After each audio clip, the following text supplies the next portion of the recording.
Hello, everyone. Welcome. We appreciate you all joining us today for our speaker series. We'll get started in just a moment.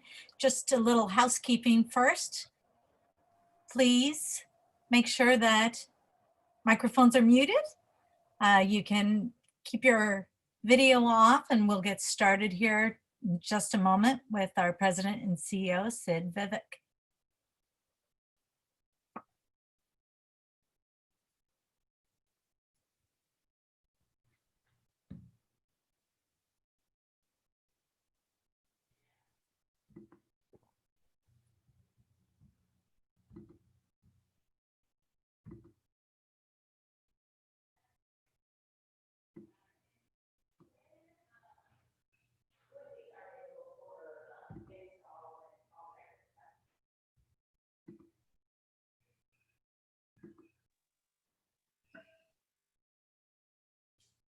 Okay.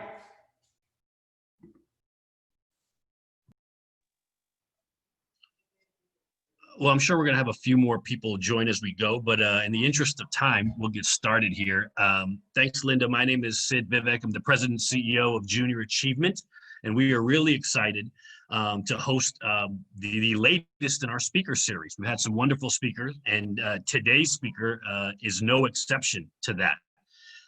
As just kind of a brief history, JA has been founded on financial literacy, work readiness, and entrepreneurship. And those three pillars combined and applied in the K through 12 space is how we empower not just young people, but communities to identify their futures and achieve them. So we are really excited to host today, and he'll tell you more about himself, but as a brief overview, Claude Jones is the Senior Director at Walmart Global Tech.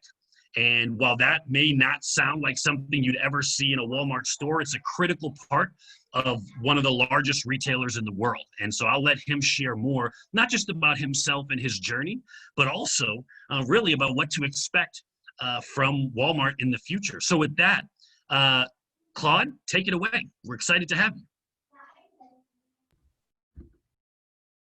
All right. I'm assuming, can you see me, Sid?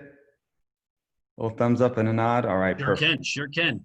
Awesome. Well, let me go ahead and share here, and then we will go ahead and get started.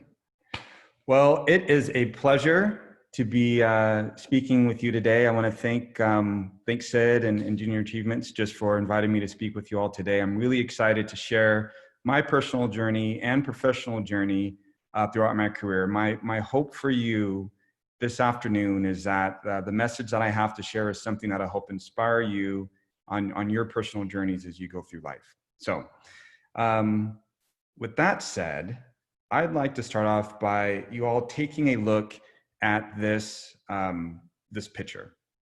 And as part of this picture, this really represents resiliency, for me. And I was thinking about a way of describing, some of the challenges that I had to overcome. I wanted to find an image that resonated with that. And I looked at this image being in this barren land.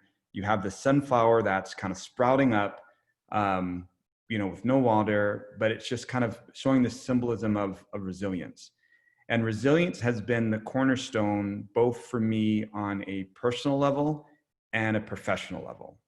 And what I'd like to do is invite you on a journey on walking through both of these areas. And the first stop that I'm going to be talking with you about today is the beginning of my life.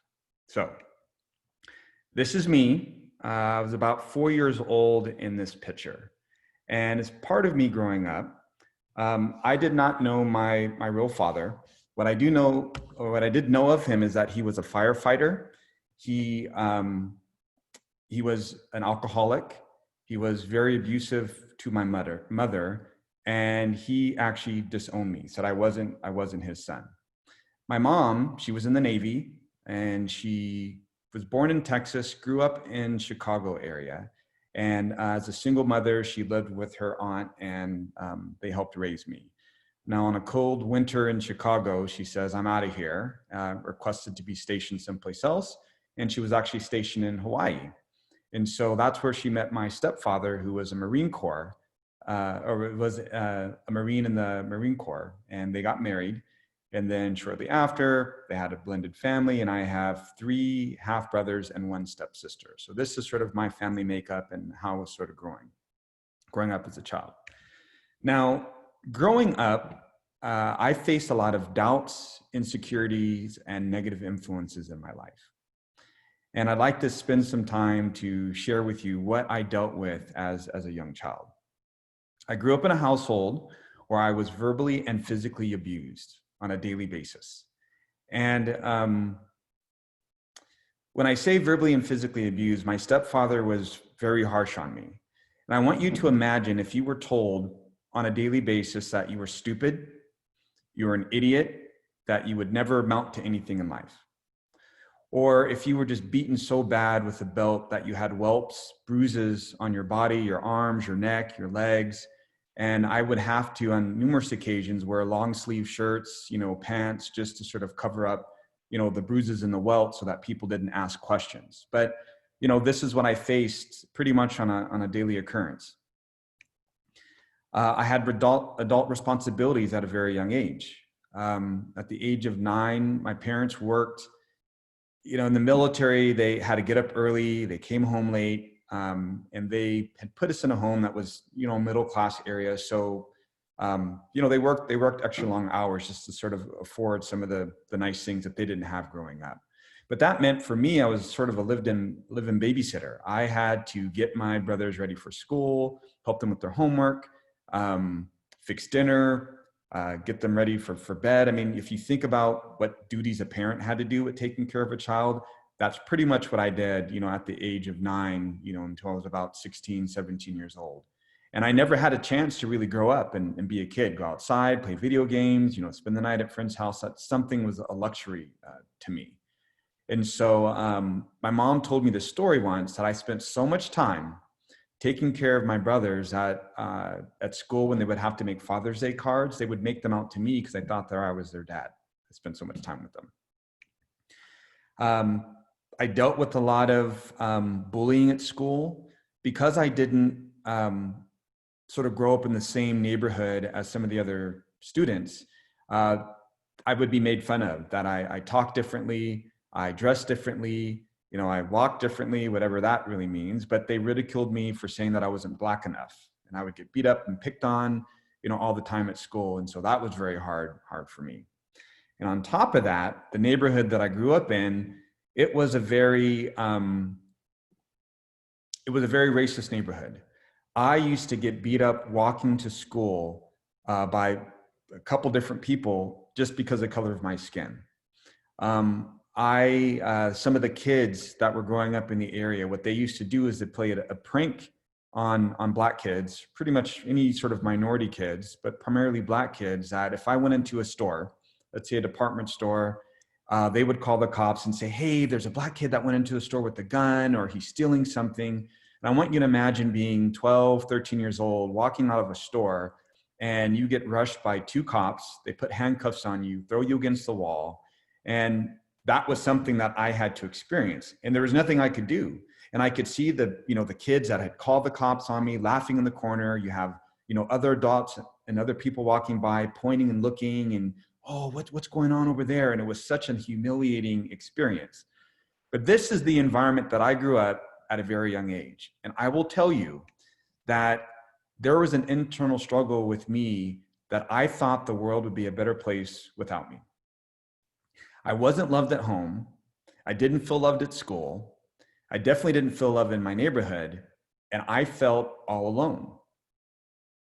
And I contemplated suicide all the time. But something changed in my life. In 1990, there was a man by the name of Mr. Baker. He was my 7th grade guidance counselor. And at this time, I was flunking out of school. I had less than a 1.8 GPA. I was just doing everything bad that you can think about a kid doing. That's what I was doing. And the reason why I was doing it is because I could get attention. And it was the wrong type of attention that I was getting, but someone was paying attention to me. I was screaming out for help. So Mr. Baker comes along and he says, hey, Claude, you know what? I believe in you more than you believe in yourself. Now, I really didn't know this guy. I knew of him, but I didn't know him. And for him to say that to me, I'm like, man, what are you talking about? He says, I have something I want to tell you. I know you're not doing well in school, but I want you to know that there is this award that you can win for African-American students that are in 9th grade, that if you get a 3.0, that you can win this award, you get a medallion. And he started to describe this sort of environment that I would go to a banquet, there would be food, people would applaud, and it was a very interesting thing. And I said, man, there's no way that I'm going to be able to get a 3.0 GPA. He says, I'm going to work with you. We have 2 years to get this together, and I'm going to work with you to see if we can't make this happen. Now, this is the first time that I had in my life where someone really came to me and created this environment of love, trust, and support. And Mr. Baker worked with me with my studies, making sure I was held accountable. And it was probably one of the hardest 2 years of my life because I had to really change who I hung out with, the patterns and behaviors that I had, really studying and learning and doing what I needed to do. But the most important thing that Mr. Baker taught me was to believe in myself. And 2 years later, when I got into 9th grade, I won that award. This is a picture of me winning this award. And I will tell you, these are my fancy clothes. So I had, some fancy clothes that I'd worn. I had my picture taken that day. Like he said, my name was in this book that said that I had a 3.0 GPA. They had all this food that I could get. It was a banquet. People were applauding me. I had to go up on stage. It was the best moment of my life in helping to transform. And as I was looking at my name in that book, I saw that there were people that had 3.0s. There were people that had 3.5s. There were some that had 4.0s, and they had some higher than 4.0. And I said, you know what? I want to get a 4.0, and I want to win this award. In 9th grade is when it started. For the remainder of the 3 years. And what I will tell you that I actually won that award 4 years in a row, and I actually graduated high school with a 4.0 GPA. So here we have one person that decided to pick me out of everyone else, believe in me more than I believed in myself, and taught me and worked with me and mentored me to believe in myself to achieve something that I did not even think was possible. And with that belief in myself, I was the first person to graduate college in my family. I'm a self-taught developer. I did not go to school to get a programming degree. I didn't graduate with computer science. I graduated with a business degree, but I thought programming was interesting, but I taught myself how to code. I purchased my very first home at the age of 25. Here's a picture of it so long ago. And just, Mr. Baker never thought about the influence that he had in my life at this time, just to do some of these small things, at a very young age. Now, things might seem great and rosy, but to this day, I still face accusations. There's biases against me and bigotry that I deal with. And not to kind of go through each of these, but I've been accused of breaking into my own home. The first house that I bought up here in Carlsbad, I'd lived here for a year. Lived in that house for a year, and I was just going out, taking out the trash. And the way that the townhouse was set, the trash cans were stored in the garage. So I was going into my garage, pulling out the trash cans, and a lady said, "Hey, excuse me, can I help you?" I said, "No, I'm okay." And she says, "Well, what are you doing here?" I said, "Oh, I live here." And she says, "If you don't leave right now, I'm going to call the cops." Now, I had to go to her, pull out my driver's license, show her my keys to prove to her that I actually lived in the house that I've lived in for a year. And I actually lived there longer than she had. And you have to think about, why would I have to prove to her that I lived somewhere? All I was doing was taking out the trash, but yet she was willing to call the police on me of breaking into my own home and being accused of selling drugs, to saying that I'm not Black enough because I might look differently or dress differently or talk differently, or even being ignored. I've been ignored going to restaurants where people just don't serve me to this day. And so I bring up these things to you because, whether you're a kid, a young adult, or even, an adult, you are always going to face challenges, obstacles in your life that you have to overcome. And when I talk about resiliency being such a very critical thing, we all have to be resilient in our life. We are all going to be able, we will all face challenges. And as part of being resilient, it's the ability to persevere through extreme challenges to help reach your goals. And with Mr. Baker and what he taught me and the things that I've been able to overcome, my journey in entrepreneurship and all the things that I've been done it's been amazing. I've never thought I would have accomplished some of these things, from starting my own business at the age of 12, selling blow pops, to being the site lead for the Walmart Global Tech office, to starting my own, organization, San Diego Tech Hub, hoping to transform the way that we think about technology and bringing people together to help the underrepresented, in the broader San Diego area. These are just a small portion of the things that I've been able to do and being resilient and making positive things happen. And because of the people that have been in my life that have helped create the opportunity for me to do great things, I started an organization called Elevate Foundation. And the Elevate Foundation was something that my wife and I started, and the goal was to help rebuild, uplift, and inspire communities, individuals, and help people pay it forward. And so I made a promise 5 years ago that I would donate $20,000 of my own money to give back to charitable organizations, nonprofits, schools, and partner with them and distribute that money. So every year we identify, organizations to work with. And the idea is that we're just not writing a check. I want to be boots on the ground, working hand in hand to see the impact of how that money is being used to help inspire others and to help others do it. So this is just my way of paying it forward based on some of the opportunities that others have given me.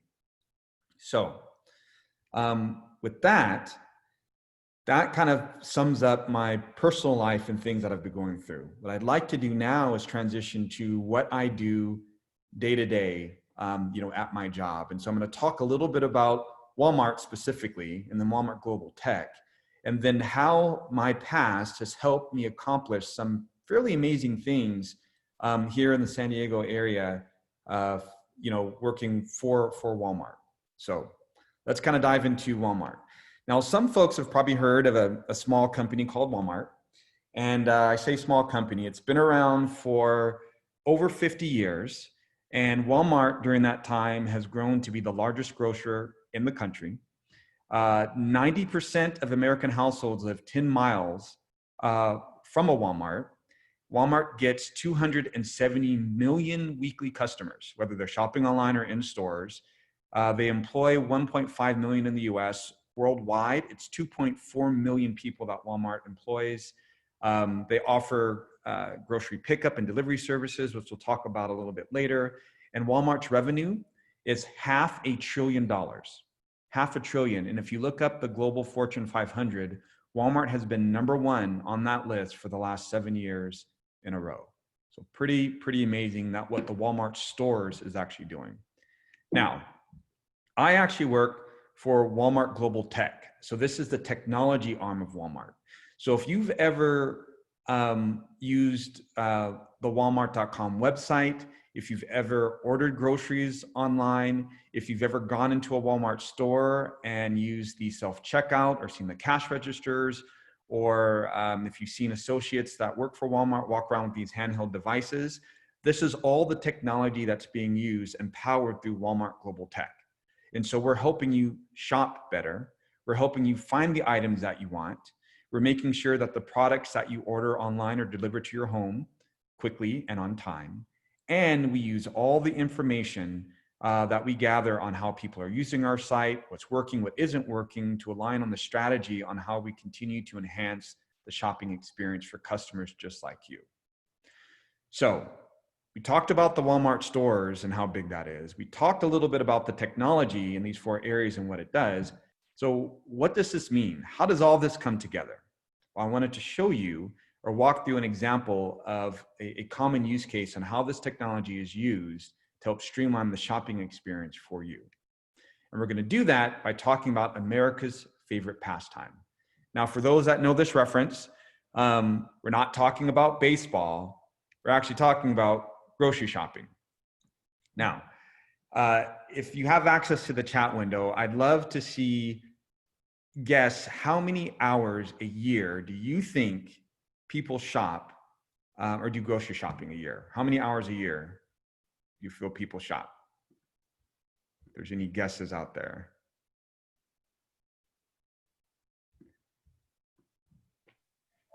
We got some guesses coming in. 350 hours, 120, 52,000. Yeah, so we're looking at, I think the consensus here is some triple digits going on. So I appreciate those that are participating here. Now, people shop about 60 hours a year. So that's about 1.6 trips a week, spending about 43 minutes of grocery shopping. Now, parents might appreciate this story, but when I was growing up, at 18, I was doing my own grocery shopping. I'm going to describe to you what my grocery shopping experience would look like. I would do it every day on a Saturday. I would get up, I'd have this pen and I have this pen and a piece of paper, and I would walk around my house and I would have this grocery list that I would sit down and write down what I needed to do and all this stuff. Then I would get in my car, sit in traffic, go down to the grocery store. I'd get out my car, walk up and down the aisles to go grocery shopping. And then I have to wait through this long line, check out, unload the groceries into my car, drive back home, unload those groceries, put them away, and then finally say, I'm done for the day. Now, round trip, it probably took longer than 43 minutes, but I will tell you, it was the most tedious thing that I had to do. And I dreaded going grocery shopping every month because it was a nightmare for me. I wanted to spend my time doing something else. So I want you to imagine what I just described to you, and if we had technology to help streamline that experience that I just shared. Now imagine if we had a smoother experience, and if you could wake up, if I'm going to retell the story again, you wake up in the morning, but instead of me having to get up, what if I was lounging in my bed in my bathrobe? I brought up my phone or my tablet, and I was just scrolling through my virtual list. And so whatever I did shopping for last week, it remembered it. And I knew the prices, what I had, what needed to be done, what was out of stock, something I could replace, just at a click of a button. And once I was done shopping with my virtual list, I could go through and say, I'm ready for pickup. Or ready for someone to kind of do my grocery shopping for me. So Walmart actually has the ability for you to say, hey, I want someone else to do my grocery shopping and I want to pick it up on this date at this time. And so now I have a designated in-store picker that can go around and pick all the groceries for me. So I don't even have to physically step in a store to go grocery shopping. And if you're those that say, well, how are you going to make sure that my tomatoes are just right? Or if I need to make sure there's the right substitutions, we've got all that taken care of for you. So now, if you're ready to pick up your groceries, you get to go based on the time that you've designated, bring up your app and say, here, I'm ready to pick up my groceries. And then someone will come out, they'll verify your order for you, make sure everything's okay. If there are any substitutions that you don't want, that you can find a replacement, or you could say, I don't want it. And then once you've paid for that, without even getting out your car, they'll load up the groceries in the back, as you can see here, and off you go. But doesn't that sound a lot better than the experience that I just described earlier? And so what I just talked to you about is something called grocery pickup. And it allows you to order your groceries online, click a button, someone does your grocery shopping for you, and all you do, you have to pick them up and drive it home. And Walmart said, you know what, let's do a little bit better than that. They offered something now called unlimited grocery delivery. And so I know that there are other solutions out here that does this, but instead of having to drive down to the grocery store to pick up your foods, Walmart will deliver it directly to your home. And then Walmart said, you know what, we can probably do a little bit better than that. Now you don't even need to be home. So you can go ahead and order your groceries. And if you're not home, Walmart will either put the groceries away for you in your home or put them in a designated area that you're comfortable with. And then you can put them away yourself.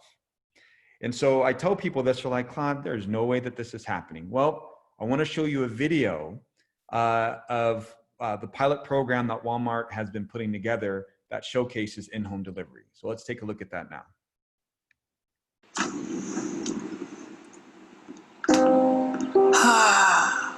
I'm completely empty.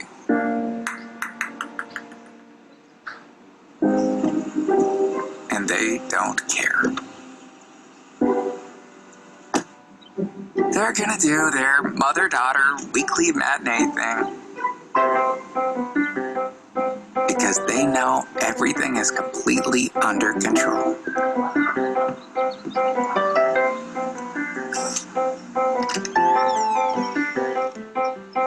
can see how completely easy this is.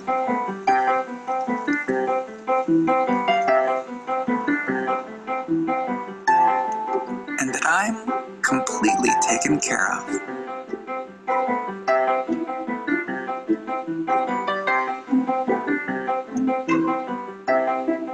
And we're all completely fulfilled. Oh, this is pretty great.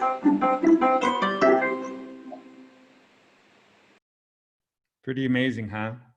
Now I know, there's probably a lot of technology that you saw there, using the cell phone. There was some geo-tracking that was going on there. You saw there was security, in-home security going on. You saw the sort of the video that was being used to communicate between the family versus the Walmart associate that was putting the groceries away. And there are security measures. It's not like you're going to have a random stranger coming into your home. And if you don't want someone coming into your home, they can put those groceries in, a designated area. But this is just one example of how you're bridging the physical experience with going into the store with technology, the digital experience, and creating a solution to help simplify the way that you do grocery shopping. Like, this is an example of the future. There's a few other videos that I'm really excited to share. So if you can, I'd say probably 3 more minutes of videos, but I think this is so cool because it's talking about how technology has continued to advance and how Walmart is leveraging technology to help streamline the shopping experience. So let's take a look at 3 more videos. So this one is about voice commerce and how we're using and integrating with Google Assistant to help integrate with the grocery pickup and delivery experience. Let's take a look at this.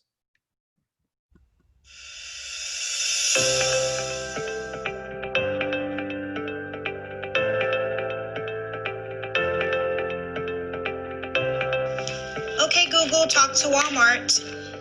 Add orange juice to my cart. Hi, Lynn. I can get you Tropicana orange juice for $5.18. Add laundry detergent to my cart.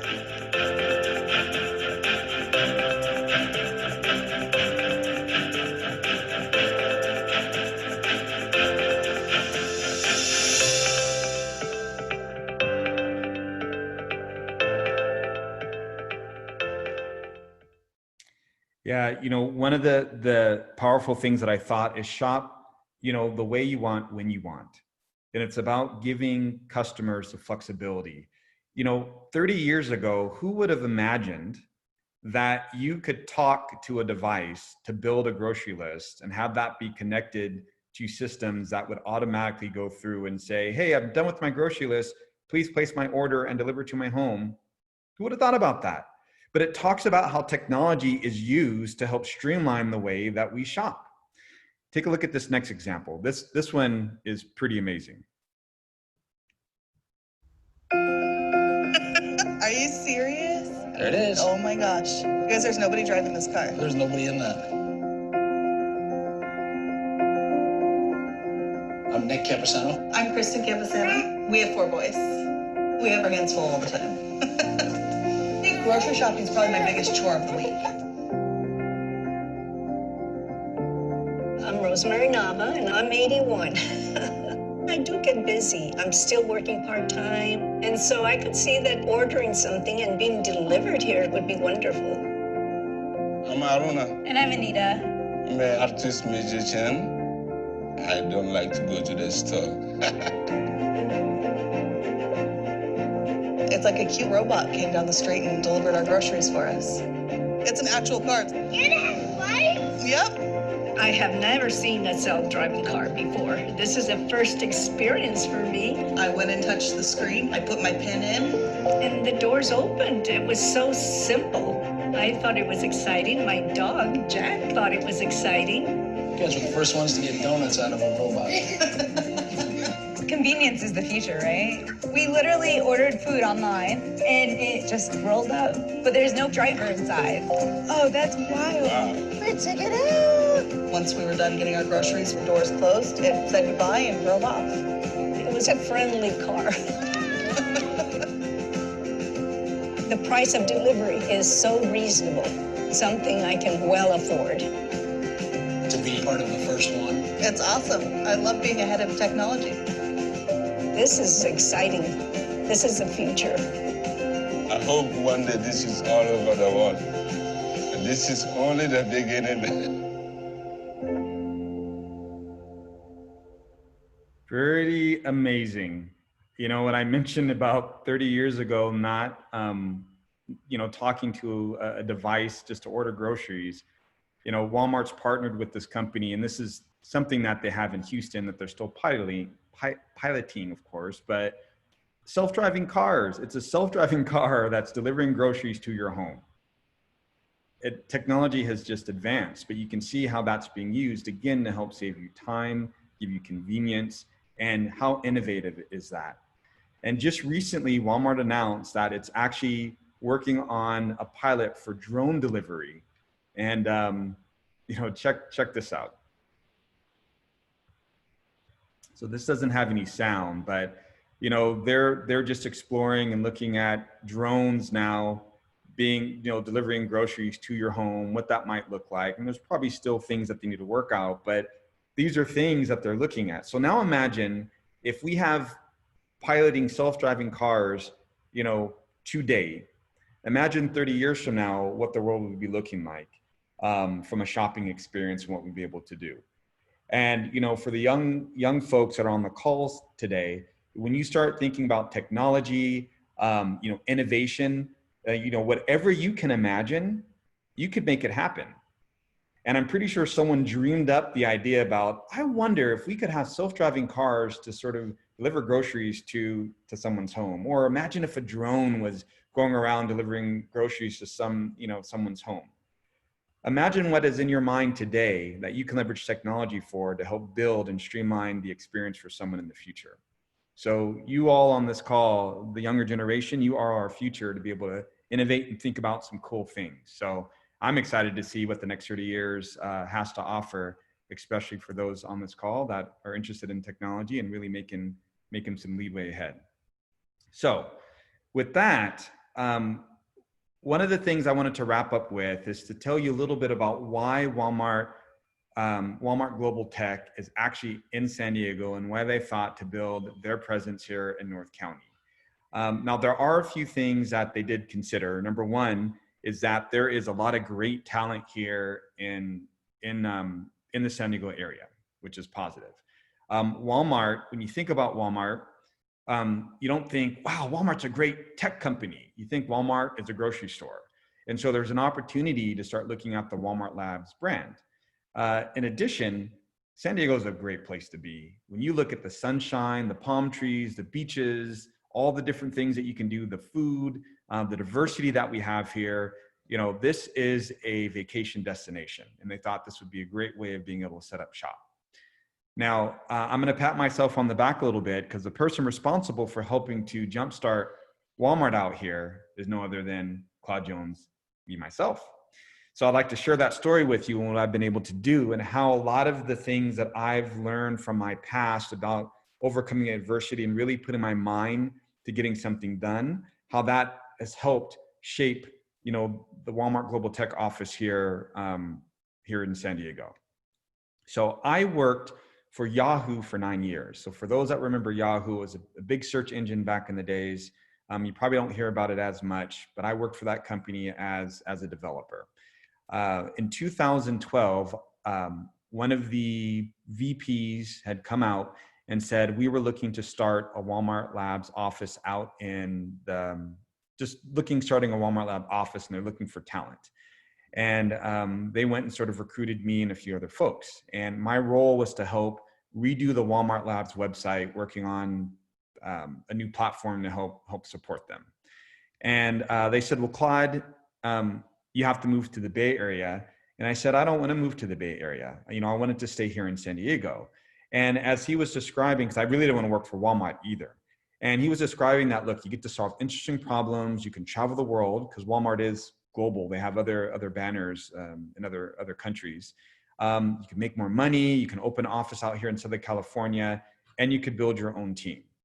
And they said, if you can find 8 other people, I will make a commitment that we will open an office here for you in Southern California. So I said, okay, let's see, I'll take that challenge.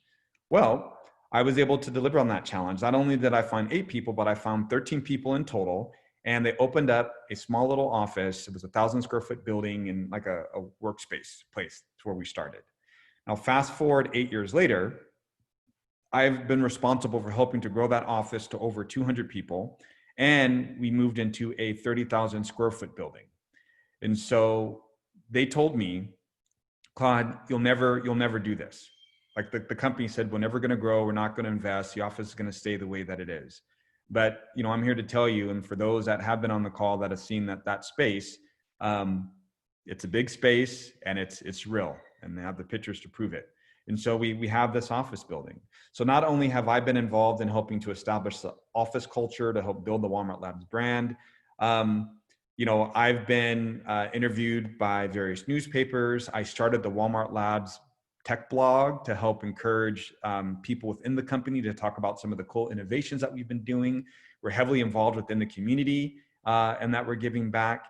And it's just been a blessing to be able to, you know, help build the Walmart Labs presence, or the Walmart Global Tech presence here in the San Diego area. And never in the million years, coming from my background, did I think that I would be in the position to do anything like this at all, especially as someone who was a self-taught developer, to be able to be in a position like this. I've been able to use the Walmart, you know, the Walmart Global Tech building to open it up to the community. And whether we have different events, you know, I hold San Diego Tech Cup meetings, we do tech events for the community, but you can see the amount of people that are coming and how we open our doors and how we'd like to give back. And this was kind of the vision in my mind about how could Walmart, you know, really be at the center of tech to help create opportunities and help create awareness and educate those that are interested in doing it. Now, COVID has slowed that down a little bit, but it's definitely been something that we've been blessed to be able to do. And then from a hiring perspective, we've been able to go through and hire. I've been responsible for helping to hire and reach these goals. And so I've been responsible for the hiring strategy for Walmart. But what I like to sort of leave you with is that a simple act can go a long way. And never in a million years did I think, you know, a child of 4 years old, you know, probably going down the wrong path by one individual coming up and causing me to believe in myself would make me the man that I am today. So thank you very much for giving me the opportunity to speak with you all. And yeah, thank you. Claude, thank you so much. That's, I think, probably give us all a little food for thought, especially with some of the technology. But I think really it's pretty inspiring, I think, to see kind of where you have come from and what you have battled through and where you are today. So I would encourage our guests, if you have questions, there's already some that have popped in, but if you have questions, please enter them in the chat box now. I start with, I think, an interesting question from Amy, who asked about how this, both basically the employment prospect for Walmart, both globally but also locally, as a result of this automation and some of these new technological advances in grocery delivery. Do you anticipate growth in jobs, or do you think it'll have an opposite effect? And if so, will there be a new type of job created because of this? My personal opinion is that as technology continues to advance, it creates new job opportunities. And so here's an example. Walmart had these robots that would go through two types of robots that they were piloting in the store. One was a robot that would scan the aisles to determine what products were missing from the shelves or what needed to be restocked or reordered. You had another type of robot that would go through and sort of clean the floor to make sure things were okay. Now, what this ended up doing is created two opportunities. One, the associates needed to be trained on how to maintain those machines. Like, machines can't maintain themselves, right? So now you have to learn the skill set and understanding how to maintain that technology. Second, it freed up those employees now to focus on other types of tasks. So they didn't have to focus on the remedial tasks that they had to do day to day. It gave them the opportunity now to maybe learn something new, whether it's interfacing with the customers to provide a better customer experience. And so, you know, to me, technology and automation frees up resources to then focus on new opportunities or create new jobs to help maintain that technology. Thank you. We have a question from Isabella, and I'll add on to it. One, she asked, how can she come work for you? I think is one of her questions. But to add on to that, what are the types of backgrounds? You noted the jobs, but what are the backgrounds, whether you're in high school or college or just starting off in your career? What are the types of backgrounds you're looking for to hire specifically at Walmart Global Tech here in Carlsbad? Yeah, so with Walmart, we, as far as how old you need to be to work at Walmart, as far as, we take, college grads. I know is sort of the youngest. And so I guess around that time for graduating at, 22 or something along those lines, starting at that level from a tech side. Now, if you want to work within the stores, I think it's whatever the law is, what is it, 15, 16? If you're working in the store, and there's been people that have started in the stores and then sort of worked their way up to different departments and then found their way into tech. And so those are the two paths there. As far as skill set on the technology side, I shared with you, I was a self-taught developer. It wasn't like I went to school to sort of graduate. Now I had the right opportunities that had come up, but as you're going through school, there are different disciplines within tech. So from an engineering standpoint, being familiar with software engineering, web development, so, HTML, JavaScript, CSS, would be kind of the primary field. And there's probably other languages that are around that, but web development would be something that if you're interested in getting into that you might want to look up, and that's a very broad field. You have other types of disciplines like user interaction and user design. And so this is all about, if you're very graphically inclined and you want to create these experiences, this is something to where you can actually build out what a web page might look like or what an app might look like. Interviewing customers to see what they want and what they'd like to see helps streamline the experience. And so that field is really around user experience, would be something that you can look up. And then you have things like product management, which is all about being able to go in and define something from scratch. And so if someone had an idea about, wow, it'd be really great to have, let's say with the online grocery shopping, I'd love the ability to have a streamlined experience for substituting products. A product manager might be responsible for helping to define what that feature might look like and work with all the various disciplines, engineering, design, to make that a reality. And so these are just a few of the examples that you can tap into, if you're interested in a career within technology. Hopefully that answered the question. I think it did. And in fact, Isabella reminded me she had another question up top. It was more around kind of with your background. And I'll look at it right here. With everything that went on, what kind of made you want to pursue a better life? What was it that made you successful, would you say? And I think you probably asked some of that in the presentation, but.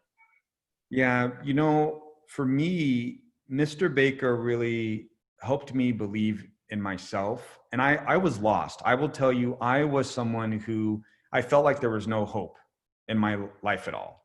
And even when people did say, Claude, you're better than this, or this is what's going on, I didn't believe it, because like the environment that I was in was extremely negative. And I think what Mr. Baker did is he was consistent with me. He didn't say you can do this and walked away. I mean, it was 2 years of working with me, holding me accountable, telling me that I could do it. I mean, he was my coach, my mentor. I mean, sort of like a father figure there, just by my side. And, for 2 years, he was there. And then I saw the result of getting a 3.0. Then I saw the result of what that felt like. And then that motivated me to want to even go further to where I got a 4.0. I actually graduated college with a 4.0 GPA.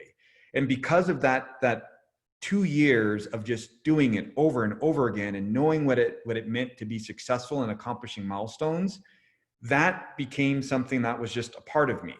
And I just wanted more. And the more that I had a chance to seek, the more opportunities were thrown my way. And even when things seemed impossible, I knew that if I just put my mind to doing it and I wanted to create the opportunity, I could make anything happen. Now, I know that's a very broad statement, because sometimes you have to understand not every opportunity is the right opportunity. And that's probably another talk on being able to discern like a good opportunity versus a bad opportunity. But I would say that what really helped me is just Mr. Baker believing in being a consistent person in my life that helped changed my mind knowing that I could do anything that I put my mind to. Well, and that begs the question, and someone asked it, where is Mr. Baker now? I'm not sure if you know, and does he know the impact he's made on your life? He does. You know, when I was kind of going through this, because I don't know, it's probably about 8 years ago, I was sitting down and I was thinking, who are the people that helped get me here? Because someone had asked me a question like, how you are where you're at today? Who would you thank for the things in your life? And I had mentioned Mr. Baker. There were a few other folks. But then I went on Facebook and I found Mr. Baker, and that's where I got that picture from. And I sent him a note. I sent him a note and I said, hey man, I just want to give you this, tell you the story, the impact that you made, what this meant, what am I doing now? And, you know, he was grateful just to kind of hear what was going on. And it made me feel good to be able to articulate, you know, what he did for me. But I believe he's still living in San Diego. You know, he's married, has some kids, you know, doing his thing. But, you know, I did let him know about the impact that he's made on my life. And it was great just to share that with him and to see him smile. Well, and Claude, we talked, this has been the part of your personal journey, the professional portion. You have talked about San Diego as a tech hub, and I've been fortunate, and some of our colleagues have been to the tech hub meetings you've hosted at Walmart. What would you say is the barrier for San Diego being seen that way? While we know there's a lot of tech here, it's not nationally seen as a tech hub, or it's not traditionally thought of that way. What are the barriers? Or do you think that's just perception? I think it's perception. You know, San Diego does have a lot of talent, a lot of innovation, but when you typically think of San Diego, you think about San Diego as military, biotech, nothing like Silicon Valley with all these little tech centers that are going up. But that is something that's changing. I mean, you have Walmart here, you have, you know, Amazon is here, Google is here, Apple is coming. And so you're starting to see a trend where some of these companies that are typically in Seattle, the Bay Area, you know, Austin, are starting to notice San Diego. What I feel is a problem are really three things. I think as a city, we operate in silos, meaning that, you know, you have these different pockets. Think about San Diego, South San Diego versus like North County. Is there really collaboration that goes on, or are people kind of replicating the same types of things? So how do we break down these siloed environments and help streamline communication? I feel like there's a lot of biased opinions.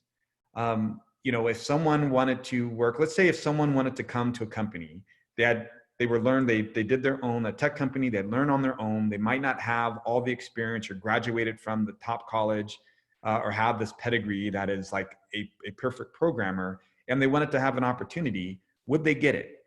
Or would someone say, well, you didn't graduate from this college. Well, you're dressed kind of funny. You're not talking like me, or your skin color, you know, there's might be some biased opinions that might exist. That is kind of holding us back from really being inclusive in the way that we think about talent and hiring people to invest in our own. I think the last is around sort of the status quo. We tend to do things that are just comfortable. We don't tend to challenge, you know, doing things differently. So think about education. We've just looked at how technology is evolving. Do we see that the education system is evolving in the same way that if people are coming out of, you know, high school, that, man, they are ready to jump into a job to help get started instead of working at a McDonald's or, you know, a Starbucks? Could people, younger generation, be plopped into a high performing career? So not only from an education standpoint, you might think about hiring practices to even business practices. Because we haven't really evolved and there's still these biased opinions and lack of collaboration, this is what's holding us back, to me, that I feel as a really being a tech hub. And I feel that if we address these things, instead of us comparing ourselves to other cities, we just compare ourselves to ourselves and hoping to streamline it. And the more that we focus on what we know how to do best, then things will start percolating up. Well, you're clearly a leader at Walmart and in the San Diego community. So, you know, that begs the question, what is next for Claude Jones? And frankly, not only what's next for Claude Jones, but how long after this before you join the JA board? Now you're putting me on the spot, man. You know, I always set goals and milestones, for myself. I think that's constantly important, that I'm challenging myself. So I'd say at work, one of the things that I'm looking to strive for is how can I constantly add value to the company, to my team, and to myself as an individual as I'm growing. And so one of the things I'm currently working on right now is helping to become the VP of engineering for Walmart Global Tech and managing tooling to help streamline the way that the business operates. So a lot of the stuff I do for Walmart right now is helping to manage the Walmart.com site. So if you went to Walmart.com today and you see the images, the products, the descriptions and things, I build tools to help make that become a reality. So I'd love to do that for the stores or more broadly. So hoping to expand my scope there, right? So I'm working on that. Within the community, a lot of the pain points that I just described to you, I'd love to see what I can't do to help bring companies, schools, individuals together, and very similar to hoping to uplift, rebuild, and inspire other people. Imagine if we got to a world to where students from junior achievements that have gone through a program can get smacked into a career that could help make them productive in the workforce. Like if I could help build the connections and the relationships to make that a reality, I would say I've done a great job there. Lastly, there's a lot of things that I do around leadership. I do leadership talks. I talk about leadership to help inspire. I have a blog that I've created called Practical Leadership Guy. I'm actually writing a series of children's books. And these children's books are called Kids in Leadership. And it's really helping, kids, parents, and teachers address difficult situations. And so I'm not going to tell you the name of the book and what's going on, because I'm going to make it a surprise. I'm currently working through it. But there's going to be a creative, innovative way that I'm going to be engaging with students. It's really targeted towards K through second grade, but it's going to be tackling issues. The first 3 books in the series are going to be focusing on accepting others, how do you deal with bullying, and teamwork. And so I'm always trying to get myself involved in a bunch of different things to keep myself active. I don't know if that's a good or bad thing, but I'm going. Well, and Claude, I would tell everyone at my first Tech Hub meeting, I met people from across tech, across disciplines within tech, and there were also several high school folks there as well. So for those on the call, Claude is very he practices what he preaches, and has already, I know, connected not just with JA but with Vista High and a variety of others in North County in the K through 12 space. So with that, we're reaching the end of our time. If there's any questions, and add them in now, please. But Claude, we just want to thank you for sharing both your personal, and in some cases very personal, experiences, how you've grown from that.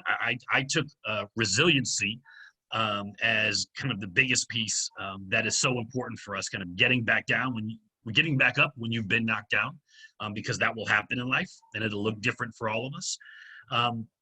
And I'm so grateful for you working so hard to make San Diego the tech hub that it really already is, but being known in that way. So as an organization that's focused on the intersection of education, K-12 education, and industry, people like you and your stories are really an inspiration, and we need more of that. So with that, I think we'll end our speaker series. Thank you again, Claude.